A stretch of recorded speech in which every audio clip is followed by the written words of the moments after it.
This is the Collecting Real Estate Podcast. I'm your host, Stephen Purse, here with your co-host, Bill Hamill. I'm so much more comfortable collecting real estate than I am collecting other stuff.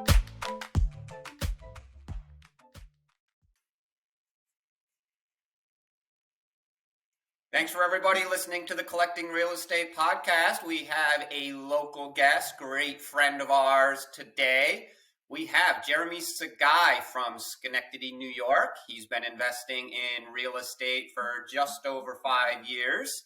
I'm going to hand this off to you, Jeremy. Tell us about your real estate background. Yeah, man. Thank you, Bill, for having me. I appreciate it. Always exciting to talk with you guys. I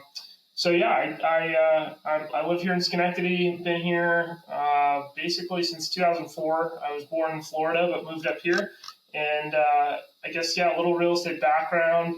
I guess to go all the way back to the beginnings, my parents invested in real estate a little bit growing up, and they were very much Dave Ramsey people, and that'll come up, I'm sure, later in this talk. But they're very much no debt, all cash, everything. Do everything yourself. And so I learned a lot, growing up. I got to see a little bit. They were very much small scale. I think they had one or two duplexes growing up, and it was great, additional income for them, I think. And so basically for myself, I went to Union College here locally, and then after college, I got a job at a software company. And I guess the story I like to tell is there was a gentleman that was a good friend of mine that was on my team at the software company.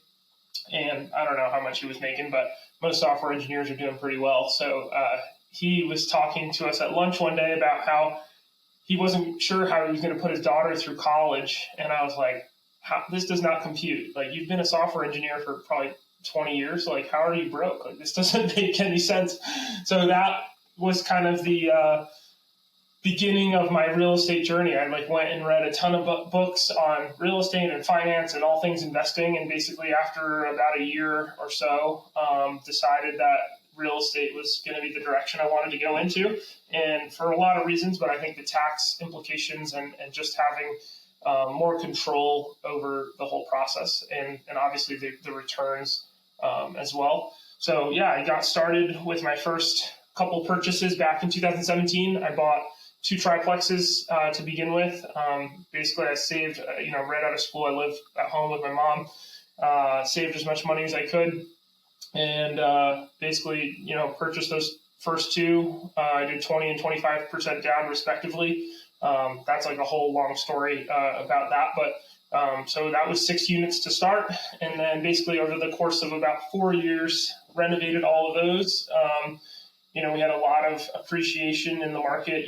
COVID happened and all this crazy stuff. And so in 2021, we were able to do a cash out refinance of $175,000. So that they almost doubled in value. And then we just bought a 9-unit property last year in June. And right now we're in the middle of a very extensive renovation on that. So that's a pretty quick synopsis of my real estate journey so far. So happy to, dive in deeper wherever you want to start. Yeah. And we've talked so much about all of that. We've known each other probably for close to 2 years now. And we've dove into many of these things. And I really want to focus in on this 9-unit. But, circling back to what you said in the bio, I don't think we've ever talked about your experience hearing about Dave Ramsey. So that caught my ear because that was somebody that I was introduced to in the radio about, right around that last recession, 2008, 2009. When that recession came about, it seemed like it happened overnight. And I was left in a position where in Albany, New York, I didn't know what was going to happen. And I need to protect this real estate portfolio that we have built. And that was based on fear, unfortunately. Whenever you base anything on fear, nothing good happens. And Dave Ramsey had a lot of good things to say, and he does. He's very, very, very valuable, depending on where you are in your journey. But for me, all I wanted to do at that point was to pay down the principal of all of our commercial real estate financing and build that equity that way because of the uncertainty. And I continued to listen to Dave, and that went on 3, 4, 5 years. What happened to me was I'm paying down principal, creating more and more equity, but not taking advantage of all that equity to grow my business, because what's Dave Ramsey saying? Buy cash, don't use financing, and all of that. So it took me up until about 2014, 2015. And I'm then saying to myself, what am I doing here? I have all of this equity on a financial statement, but what is it doing? At that point, I was able to parse that line of Dave Ramsey's great for people who are in massive debt, who really need to dig out of the mess that they've made. But as a business person, I was never a victim of debt taking advantage of me. I always took advantage of debt, and I had to get back into that. What's your insight when you were first introduced to Dave Ramsey, and where you are now based on being a real estate investor?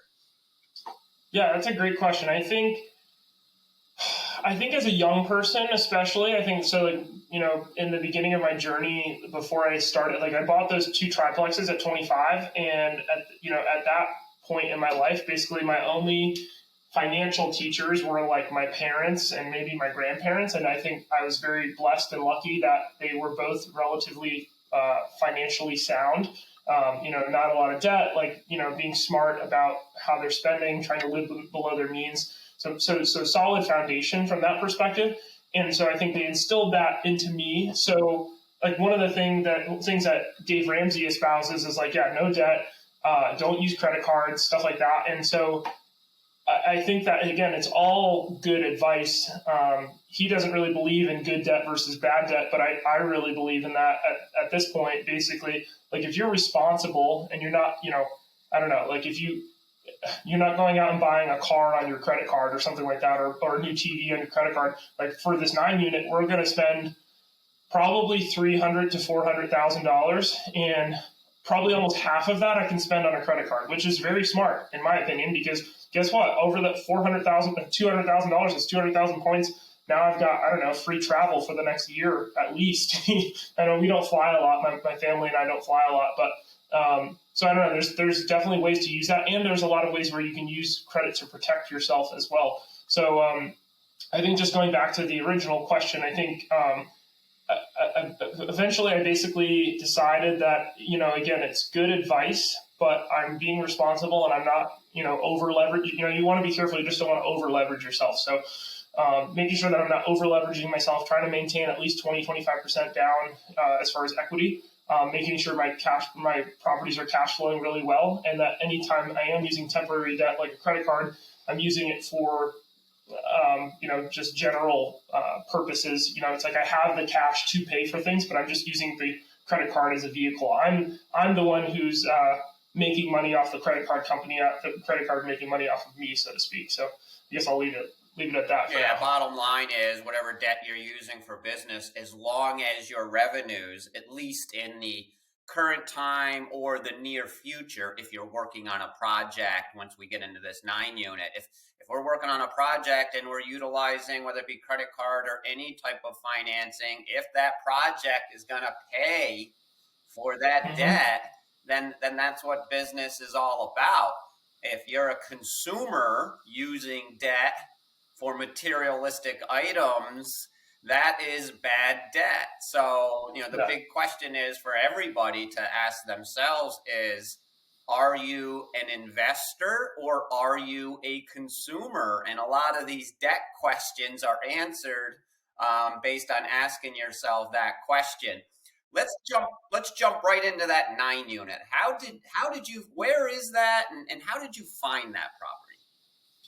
Yeah, great question as well. I think it was right around the time, end of 2021. Basically, I was always keen on trying to do the BRRRR method, which If you're not familiar, if you're listening, it's buy, rehab, rent, refinance, repeat. So basically, I bought those first two properties. I had done the cash out refinance, and I was basically ready for my repeat step on that trajectory. And so I knew I wanted to go bigger, just to take advantage of economies of scale. And the commercial space seemed interesting, so I knew I wanted to go at least something 4+ units, ideally maybe 6 to 10, somewhere in there. So I don't know, started looking. There's always things kicking around, some things are better deals than others. But I had just done basically a very heavy lift, as you would call it, Bill, on my previous property. So I had the experience, and for those of you who don't understand what that means, essentially it's a property that needs a lot of work, a lot of rehab. So the first two properties that I bought, those triplexes, needed, I think, probably over $100,000 worth of work each building over that 4 years. And so, basically full rehabs on both buildings. And so I was definitely not afraid of that. And if anything, I think I was looking for something kind of like that, where I could add a lot of value, because that was just my experience, at least so far. So basically, I found this building, the 9-unit, on loopnet.com, and just stumbled across it. I was already looking at other properties with an agent, and I was like, hey, let's go take a look. So we went and took a look.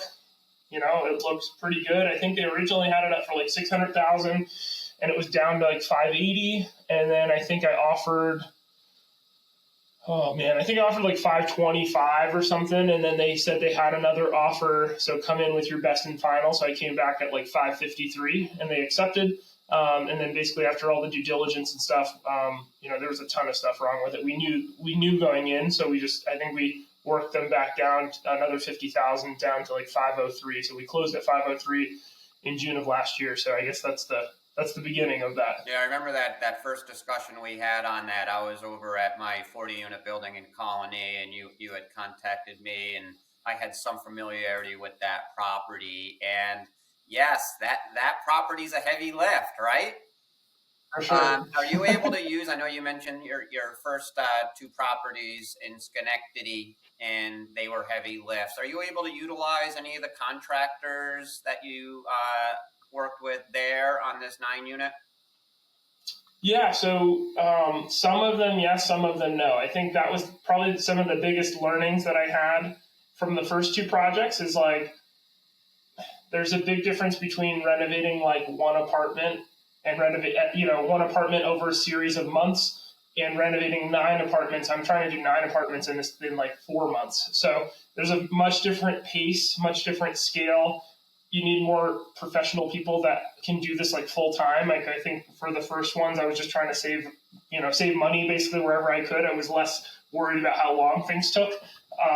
It was just like a different period. But yeah, so long story short, yes, I am utilizing, I think, only one guy who's been doing work for me for a really long time, done work for my family. And then I've, kind of amassed a small crew of other tradesmen to help me with things. So yeah, and the goal here is having those contractors get used to this project, but naturally you're creating relationships, but at the same time you're measuring. We have to measure everything we do. This is a big project for you, and you have to stay within a certain budget. And contractors are it's interesting. Some work out better than others, but this is really going to be, and I wish they understood this, and I try to be as honest as I possibly can, especially when we're in this business long haul. We want to create a relationship with you. We want to have a fair deal for both parties, because they have to make money also. But, based on how they operate on this deal is really going to determine if we're going to continue to utilize them on that next deal. 100%. Yeah, the biggest thing that I think I've learned so far is, trust but verify, but also like, just because you find somebody and you like them, maybe don't give them too much scope too soon. So like the biggest, I would say the biggest issue I've had so far with the guys that I'm working with, I found this guy who he does mostly flooring and drywall. And basically he was hurting for work. It was wintertime when we were starting this project, and he was like, hey, like, I've done, full scale renovation, so I'll give you a price per apartment. And I think these are all 1-bedroom apartments. And he originally quoted me $7,500 labor only for each apartment. And I was like, well, that sounds like an amazing price. Let's do it, because he's got a small crew.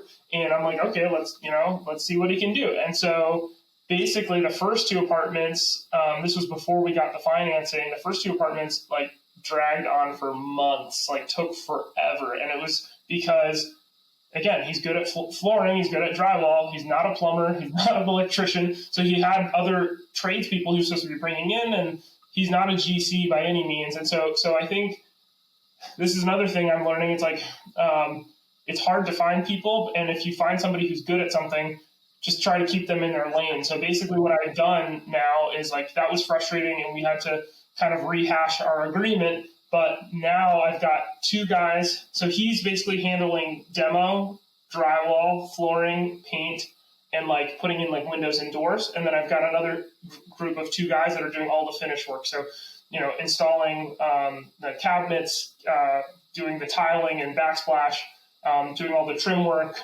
touch-up paint, finish plumbing, stuff like that. So I've kind of hit my stride a little bit now, or starting to hit my stride. So that would be my recommendation to people. If you do find somebody and they are good at something, see if they can fit into your strategy. So yeah, you're so right. It doesn't matter if it's contractors or anybody.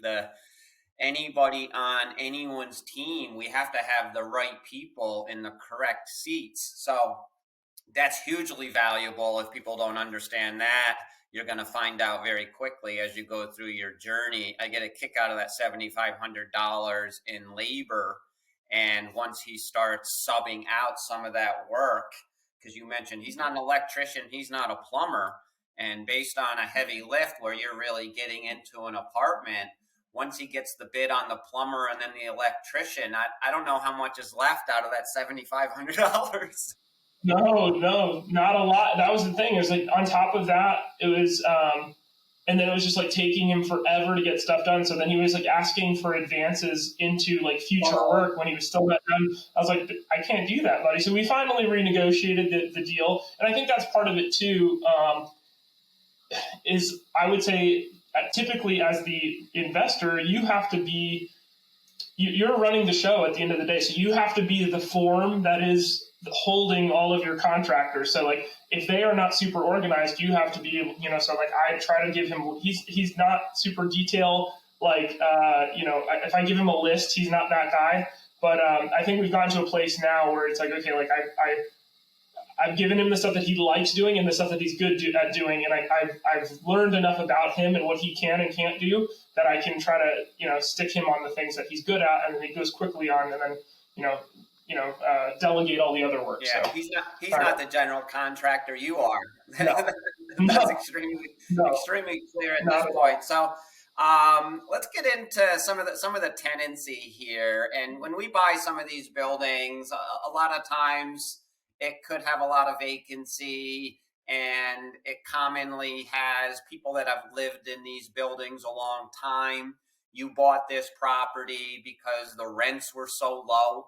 Yes, there's some improvements that have to be made, but you walked into, I think it was almost fully occupied. But when you have some of these long-term tenants living in apartments that weren't the highest quality based on long-term landlord, not doing much, and people living a very low quality life and in a fantastic location. So those are the properties that we like to find. But tell us about some of the tenants that you inherited and any of the situations that you came across as you had to deal with the tenants on day one, do some non-renewals, some evictions. Tell us about that. Yeah, so that was probably some of the most stressful stuff to start with. I would say to begin this process, like buying this building.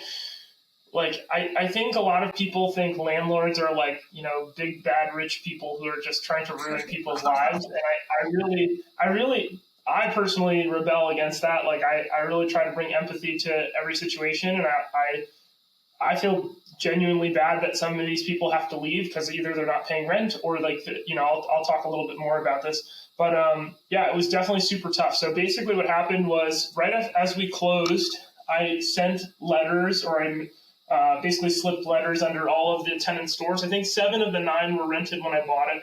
So we had 2 vacant units, but so said 7 tenants.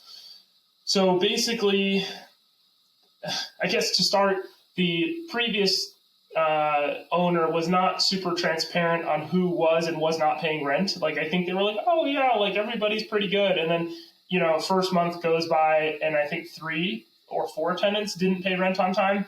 2 of them basically just never paid rent after I bought it. So those were my first 2 evictions. And then the other 2, I think, paid rent, but very late all the time. And I was like, okay, well, I'm not dealing with this. And at that point, I wasn't 100% sure how quickly I wanted to start the renovations yet.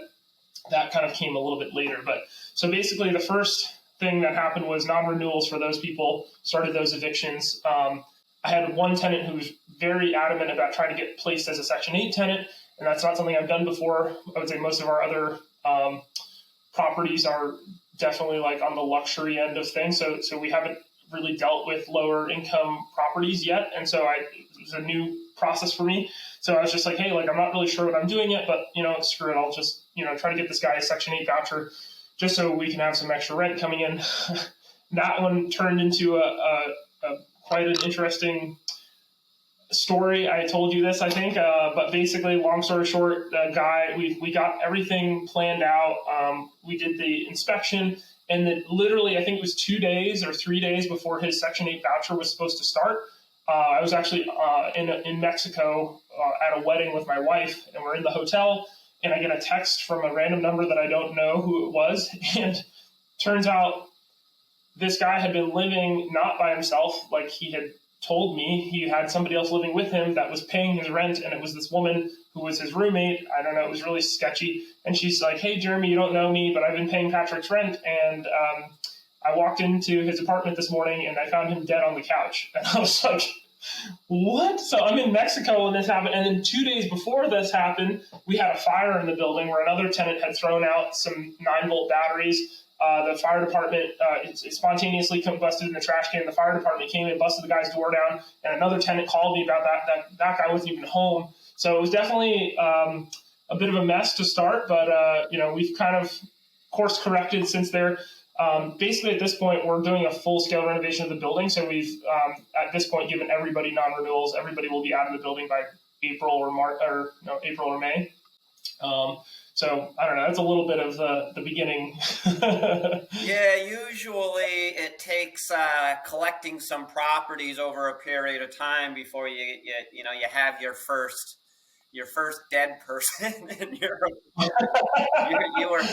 you were unlucky enough to have this happen early in your career. I get a kick out of that seller. You walk into this property and the seller just wanted to get to the closing table, and unfortunately, I just shake my head. Sometimes people in the real estate business, whether it be sellers, agents, or whoever's getting paid at that, they'll do and say anything, and just, geez, they sell their soul just to get those checks.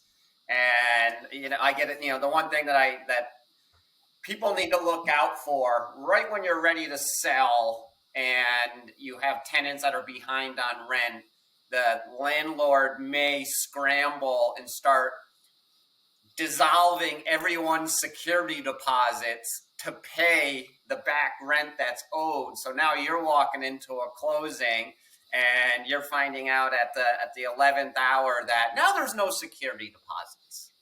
And then it turns into this goofy discussion when you're sitting at a closing table waiting to close. And that's valuable for people to hear because it happens way more often than it should.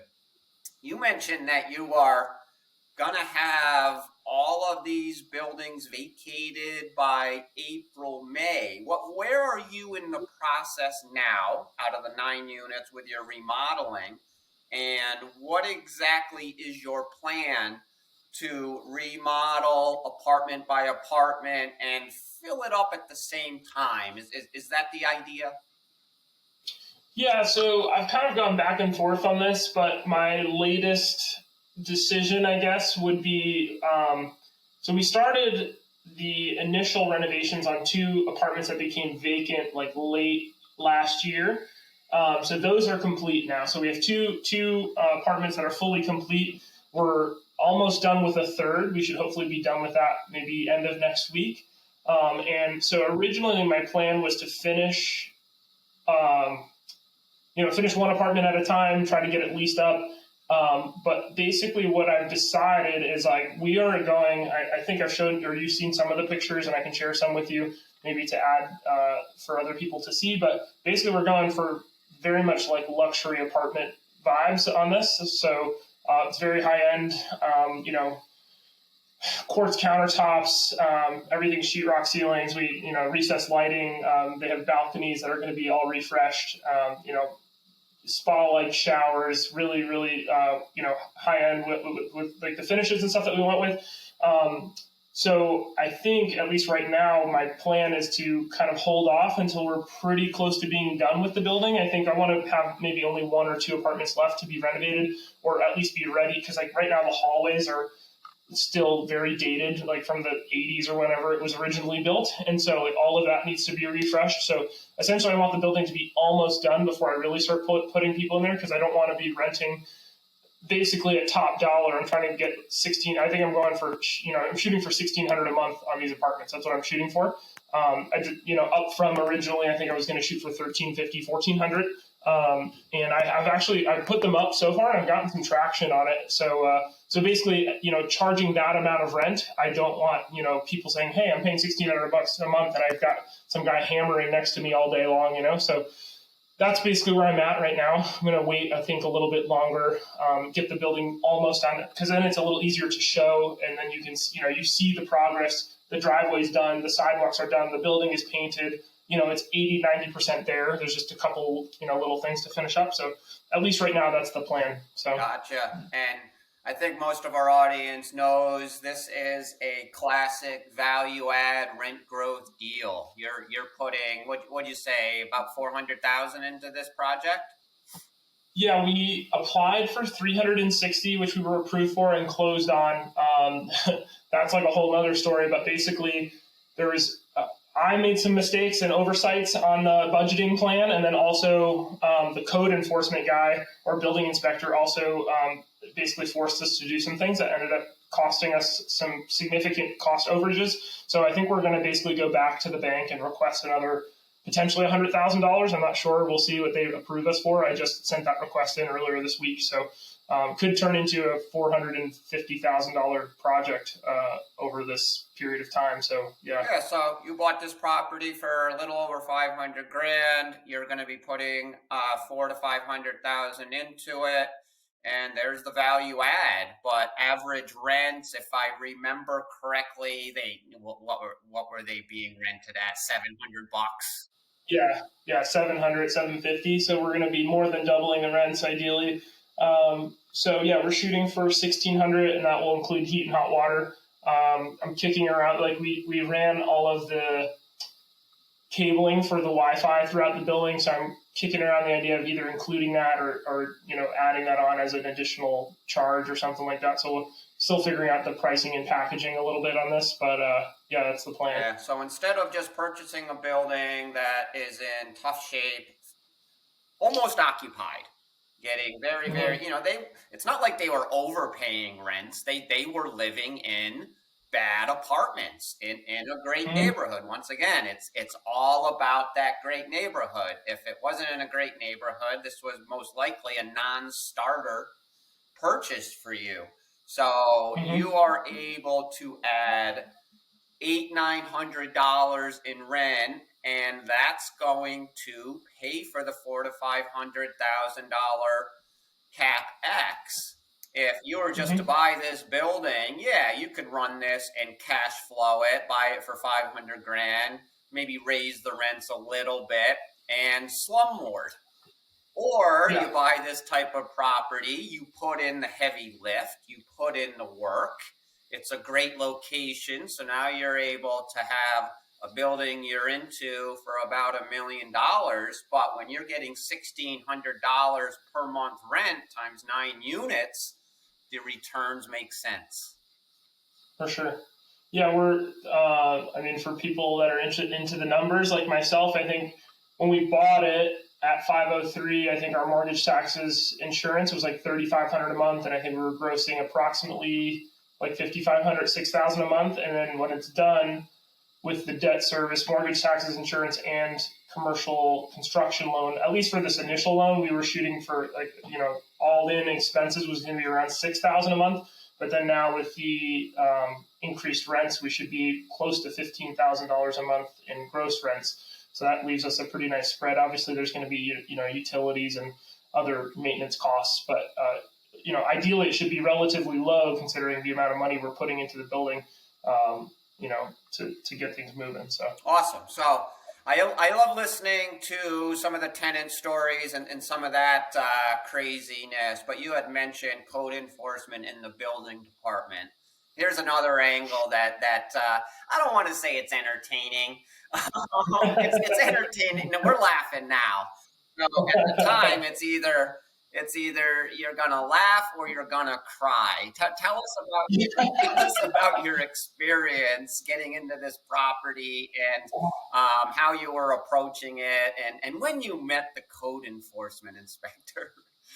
For sure. So basically, I had almost zero code enforcement experience before, because the other two buildings that I owned, if you live in the building, it's much different. Code enforcement wise, you can do a lot of the work yourself. You don't have to pull certain permits. Also, this is a commercial building, so it changes things as well. So basically, I met with the code enforcement officer pretty early on, building inspector for the town, and we had initial conversations about the scope of work. And I think he initially scared me pretty good, because he was like, "Oh, you're going to need to get everything stamped by a professional engineer and all of the stuff." And all I'm hearing is $, $.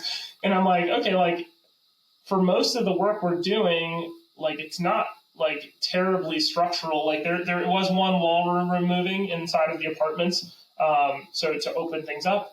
But I don't know. So basically, I just pushed back a little bit, and somehow we got it through without having to do the PE stamp, which was huge.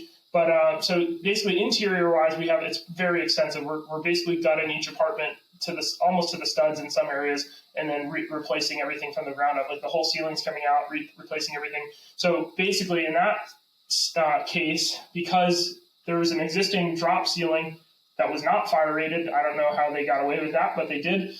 We had to replace all of that with 5/8 Type X rock, so that it's fire rated for the ceiling, so that there's no transfer between apartments if there was a fire. All of the doors, I think this building was built in 78. All of the doors are just wood doors that are not fire rated. There's no, air seal on the doors. So we had to replace all of those doors. So that was a significant additional cost to us. But one, it looks a lot nicer, and two, it's obviously safer. There's a couple areas. The hallways have this really sketchy, rickety railing that's metal, and I was like, okay, I'm looking at it, that definitely needs to get replaced. And the guy's like, yeah, I think the railing's only 24 inches high, so it's somebody could easily fall over the railing. So I was like, again, that was another big cost that I was not foreseeing. So I think I budgeted maybe $15,000 for the hallways to do all of the renovations there. So that was new flooring, paint, sheetrock the ceilings. But then I found out to get a railing fabricated, a custom railing, that alone I think ended up being almost $5,000 to get that custom fabricated and powder coated and painted and installed. So just a lot of surprises there. I think as far as the building inspector himself, the biggest things that are difficult is just he's a public employee. He doesn't run on my schedule, unfortunately. And so there was multiple times where I would call him for days. I'm not joking, days in a row, call him 6, 7, 8 times, leave messages, no response. And I'm like, okay, so finally one of these times I got him on the phone, scheduled a plumbing inspection. He comes, we're basically waiting on the plumbing inspection before we can close up the walls and start sheetrocking and stuff. this guy, and so it's like 10:30 on a Wednesday or something. So 10:45, 11, called him multiple times, no answer. This guy no call, no shows to my freaking plumbing inspection, and I've got guys ready to hang sheetrock. So we put us behind 3 days because he didn't show up. So I was livid. So that day, I was so upset. I went straight to town hall because I was trying to find the guy. I was like, where is this guy? Like going around asking where Lewis is, and freaking run into this one dude who's like, hey, who are you looking for? Turns out it was the mayor of the town. And so I'm like telling him about how the building inspector has been hard to get a hold of and all this stuff. And so now I've got the mayor on my side helping me get this guy in order. So I hate to be that guy, but at the same time, it's like you're trying to keep your project moving. And there's like so many moving parts. So yeah, that's a little bit about my experience with the building inspector. So. Yeah, and it's not like we want to run around town and do things incorrectly and not with the proper permission and all of that. But man, that is my experience as well. When as soon as you get that building inspector involved, now you're time kills anything. Yeah. The worst. One quick piece too, the worst part recently was because we had to do 3 phases of permits. So the first 2 phases were interior, and then we had a 3rd phase for exterior permits. And so we finally got the first 2 phases put through. Everything was submitted and approved. And so I'm just, basically interior was far more work than the exterior, at least from my perspective, from a code enforcement perspective. So I was just like, okay, so we submitted phase 3 back in January 29th. And then basically he came for an inspection and I was like, hey, like just checking in on the phase 3 permits. Like, are we good to go? And he's like, oh, no. You have to do a site plan review. I'm like, what do you mean I need to do a site plan review? Like, why didn't you tell me this a month ago when I sent the permits in? He's like, yeah, because you're changing the color of the building. It needs to be an approved color. I'm like, this is Scotia. This isn't like, Charleston, South Carolina, you know what I mean? Like just, I don't know, like just give me a approved color palette or something like that. So yeah, the only thing we're doing on the exterior of the building really is painting and adding sidewalks. And so I'm actually have the meeting next week where I have to sit in front of the site plan review board for the town or whatever, and basically tell them what I'm going to do, have them approve or disapprove of what I'm doing. And so now it's not so bad because we're in March right now. My plan was to start the exterior work essentially as soon as it's warm enough to do that. So start concrete, start asphalt, painting the building, all those things. And so originally he was telling me that the site plan review had to be submitted 2.5 weeks before the first of the month. And this was already in February. So I wasn't going to be able to get it until April. And if I fail it, then I would have to come back in May. So that would push my timeline out big time. But basically, the squeaky wheel gets the oil, and I emailed the mayor, the site plan review board, all those people like a bunch of times, and then they called a special meeting for me. So that's happening next week on the 13th, which is nice. So it doesn't push my whole project out. So the beauty of writing an email and copying in the entire building department, so we're all on the same page. It wasn't always like that where we're able to do it that way. It's every municipality is different. I can't stress that enough. You had mentioned this isn't Charleston, South Carolina. In my world, it could be the historic area of downtown Albany where I'm doing a project, and they call it the appropriations department. In other words, the historic department has to approve anything on that exterior to make sure that it fits in with the character of that historic neighborhood. But other areas of Albany over the years isn't historic, and you can do whatever you want on the exteriors. It's not anything that is a concern to them.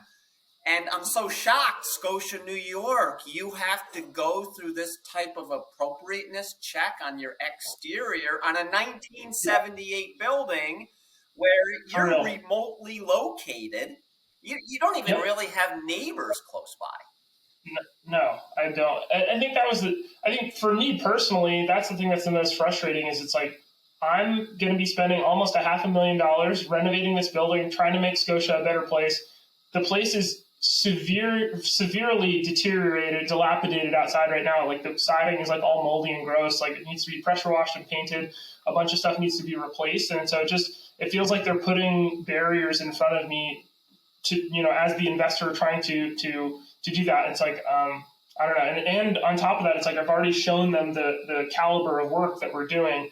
So I understand that, rules are rules, but it's like, and on top of that, they're like, oh yeah, pay us $200 to slow your project down.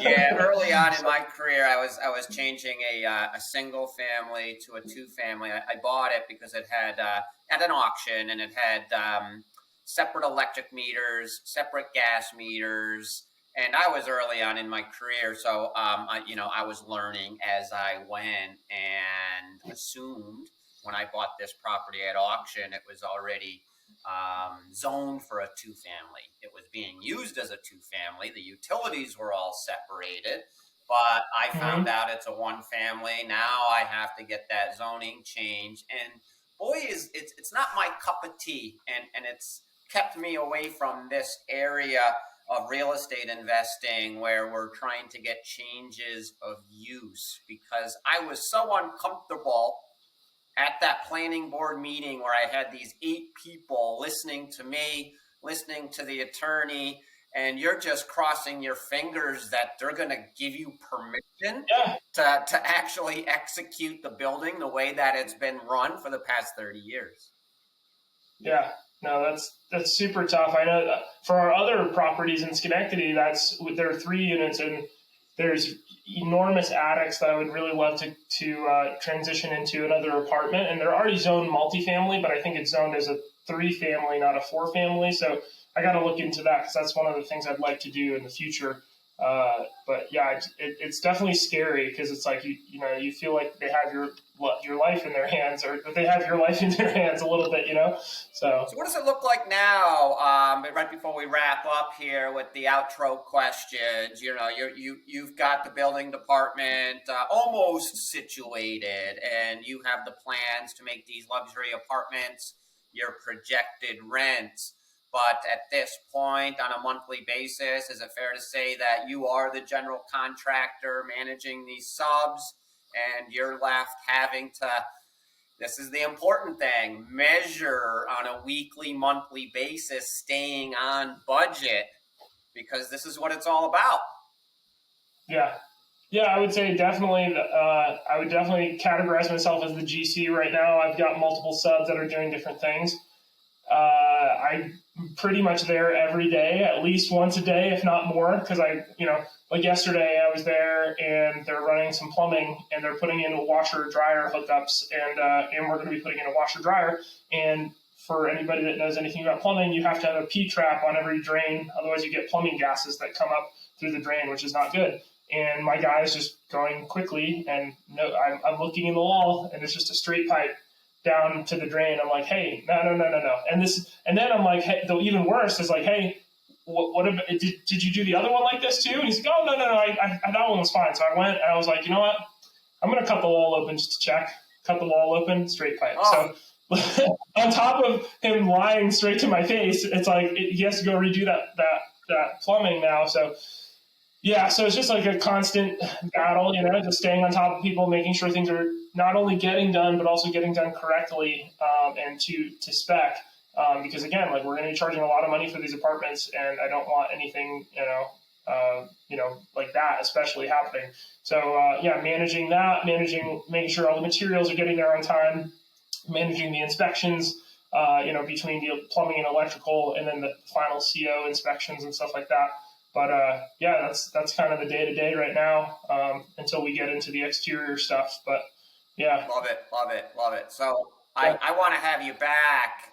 We want to hear about the completed project, and how it went with the CapEx budget, and how you're hitting all those projected rents. That's when the fun stuff starts, not when you're doing all this work with the intent of having this building run with very minimal work orders or service orders. Last thing you need to do is start cutting into walls when someone lives in an apartment after you just put $500,000 in the building. So I appreciate how you took a step back when that contractor lied and said that he put in the proper P-trap when he didn't. So you were like, all right, if I'm going to cut into a wall, I'm going to do it now. because eventually you would be cutting into that wall down the road once you did find out the hard way that he did that plumbing incorrectly. This is the Collecting Real Estate podcast. So we like to end the episode asking you a collection of questions. First one, what's the most important thing you've learned since collecting real estate? Oh man. There's a lot of learning. Yeah, there's like so many things. I think patience and planning. I don't know. I feel like it's a multi answer there. Like, I think the biggest thing that I'm learning right now for me is just, I thought I was a pretty detailed oriented person, but there's also always the unknowns, So this is my first time doing a renovation of this size and magnitude and scale in this short of a period of time. So I thought I had a pretty good grasp of the inner workings of the construction process. So I think I just wish I had spent more time on the planning phases on when I wanted materials, when I need to order things, been more meticulous on like what I was actually going to need and prices on things and stuff. Because that's kind of blown a hole in my budget in some spots. But I think eventually we're going to be okay, and we're learning a lot. But yeah, planning, and then also just patience with yourself when you inevitably screw things up, because there's always unknowns. There's plenty of things that I could have planned for that I still wouldn't have been able to plan for, just because we're dealing with humans at the end of the day, whether it be tenants or contractors or building inspectors or bankers or whoever else you're building with. So just patience, but also staying on top of people as well. So but at the end of the day, when this thing is running, it's all Jeremy Sagaille. Everybody else is gone. You're responsible. This is your baby. So you have to handle it that way. And I appreciate that answer, because we're so anxious, or at least speaking for myself, so anxious to blast through this type of project because you need to get the end result, which was rentals. But what I've learned over a long period of time, especially a project like that, what you're doing is details, which needs massive planning. So having that patience, not plowing forward too quickly, because you have to take a second and make sure that you're planning out those details, because oh my goodness, the details are endless. So I think you're very, very privy to that at this point and watching very, very closely. Second question for you. What are your, completely shifting away here from business, what are your 1 to 2 year personal goals? Oh man, personal goals. I mean, it's kind of related a little bit, but like one of the big ones for us is, my wife and I are married and we have a daughter. And so we currently are house hacking still. We live in one of our apartments that we own, and my wife is definitely over that. So buying a single family house, that's something a little closer to her family, is a big one. That, and one of our other goals too is that we would love to like snowbird out of New York State, because my wife and I both have jobs that are pretty flexible. So whether it be, like, I have real estate, but I also still have a full-time job. We would love to. One of our goals is to snowbird in Hawaii in 2025. So that's a random one. Cool. Awesome. Last question for you. How can we and the listeners assist you, and how do we contact you? Yeah, you can either connect with me on LinkedIn, or my email is my first and last name at gmail.com. Jeremy Sagaille, JeremySagaille @gmail.com. And assistance, I guess right now, just, I don't know if you know any, I don't know. I feel like I'm pretty close to the end of needing contractors at this point, but I think at this point, and next for me is like I would really love to go into like maybe 20 to 30 units. So if you or anybody else knows of any properties in the area in that range that are coming up for sale, off market, on market, whatever, looking at that, or other potential investing partners, I think that would be cool. I think that's the future for me. So yeah. Excellent. I appreciate, and I do want to have you back on. I want to see the end result on this, and I'll be sure to be speaking with you as you're finishing up this project and planning that next purchase. And thank you very much for being on the Collecting Real Estate podcast. Thanks for having me, Bill. I appreciate it. Looking forward to next time.